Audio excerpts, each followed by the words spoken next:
Vamos agora pros comentários.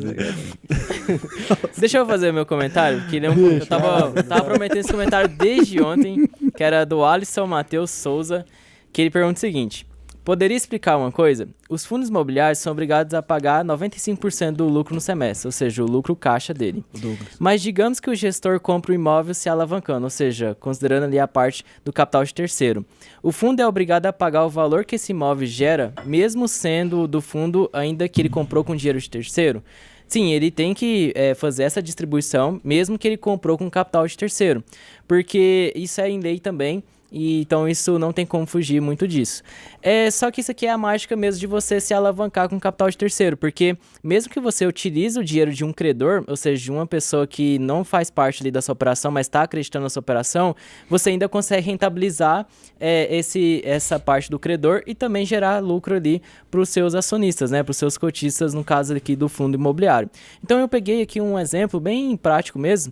Vamos imaginar que a gente comprou um imóvel, o gestor comprou um imóvel para um fundo, e ele tem um PMT de R$1.000, ou seja, pagamentos mensais dessa obrigação. Eu coloquei um valor bem pequeno só para ser um exemplo simbólico mesmo, de R$1.000. Só que o valor desse imóvel, ele tem um recebimento...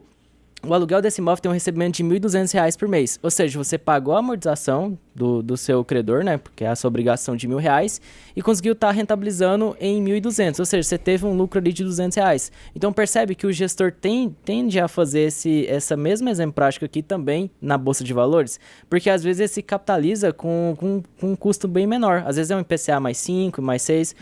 Porque, por exemplo, se a gente for pegar a taxa de juro hoje, hoje o IPCA mais 5, mais 6 é uma alavancagem até baixa, considerando, para você ver, o nosso governo mesmo tem pagado ali IPCA mais 7,5, IPCA quase IPCA mais 8. Então aqui é um exemplo também muito positivo, porque tem muitos fundos que se capitalizou a cenários de mercado um pouco mais favoráveis do que hoje.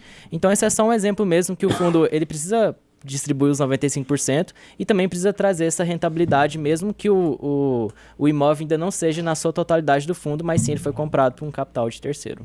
Toma essa. Boa. Chama.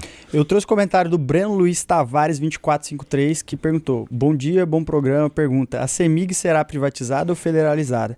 Qual a diferença e o que é melhor para o investidor? Dia 17, CS que é bom nada, né, Malheiros? Beleza. O estado de Minas Gerais tem uma dívida aí com a União de 160 bilhões de reais. Uma dívida, pouca coisa, assim, coisa... um detalhe. E aí, para conseguir ter um fôlego maior nessa dívida, o que ele ia fazer é trazer ele para esse pacote de federalização a CEMIG e a Copasa. Porém, isso ainda vai ser aguardado